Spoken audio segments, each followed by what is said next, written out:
I stood in the lobby wearing the suit she gave me on our 5th anniversary. A deep charcoal blonde she once said made me look like I belonged on the cover of Forbes. Tonight, it barely got me past the security desk. The guard, indifferent and impassive, didn't even glance up as he said, "Sir, guests without proper clearance must wait outside." No malice, just protocol. But the real sting came from her. My wife, standing 30 feet away with her arm curled around her new lover. Her voice cut through the room like glass. "Why would we waste a seat on you?" She smirked. Their table laughed, executives, assistants, her new strategic partner, whose hand lingered too long at the small of her back.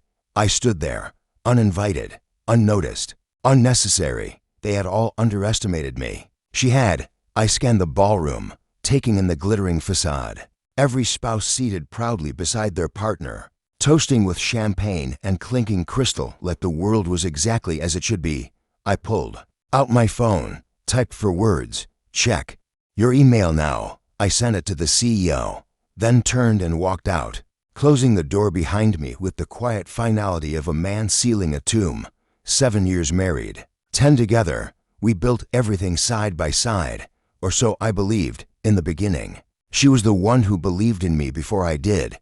We survived ramen nights, overdue bills, cold winters in a one-bedroom apartment where the walls shook every time the neighbors yelled.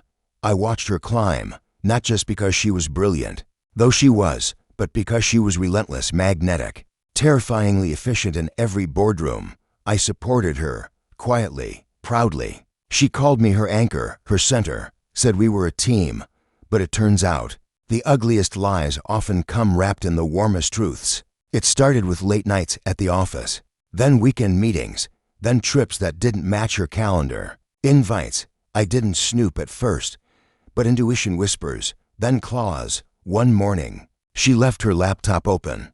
Slack messages flashed across the screen like a string of taunting Christmas lights. I wasn't searching for anything, but when your gut starts screaming, your eyes pay attention. He called her fire. She called him escape. They joked about hiding. Me in plain sight. That was the moment. Not when she cheated, but when she laughed about my trust. I didn't rage. I didn't confront. I went quiet.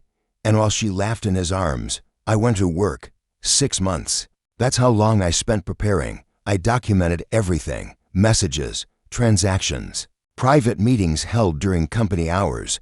She thought she was clever, charging romantic getaways to company cards, hiding expenses under vague line items. What she didn't know, the company's email servers backed up everything. And I had friends in IT. Real friends. The kind who remembered when I helped them get their first job. I built a dossier. Then I dug deeper. Found the contractor she paid to erase her digital footprints. I paid him double, then triple. He cracked fast, and handed over logs, receipts, entire chat backups. I followed the money, traced it from the company's innovation fund into shell accounts linked to her lover's consulting.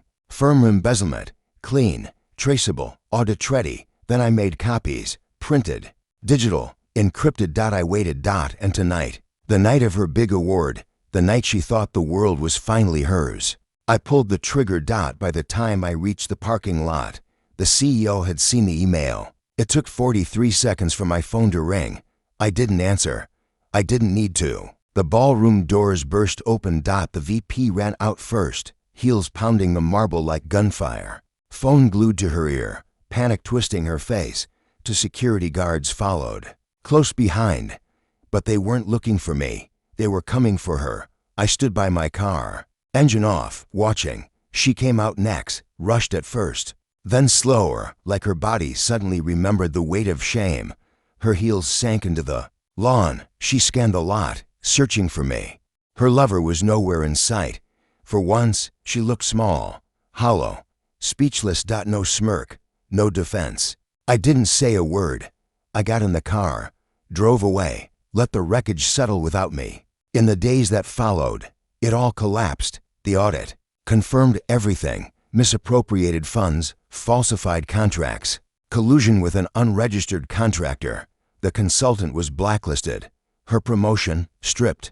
Her title gone. Her position terminated. Quietly, of course, the company Wanted discretion, not headlines. I didn't sue. I didn't need to. She lost more than I ever could have taken. Her network dried up. Industry contacts stopped answering her calls. Even her lover ghosted her once his name surfaced in the financial investigation. Funny how ambition built on sand collapses under one well-timed wave. She tried reaching out. Texted, called, emailed. I made a mistake. You were my best friend. I didn't think you'd ever. That last one. That was the truth. She never thought I'd do anything.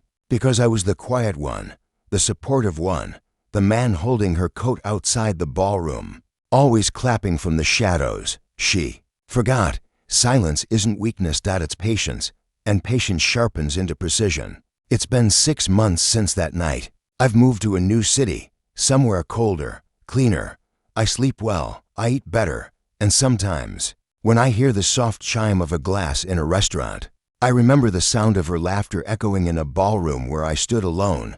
But I don't feel rage, only quiet satisfaction.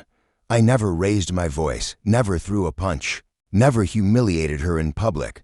All I did was hold up the mirror. And now, she can stand there and wait.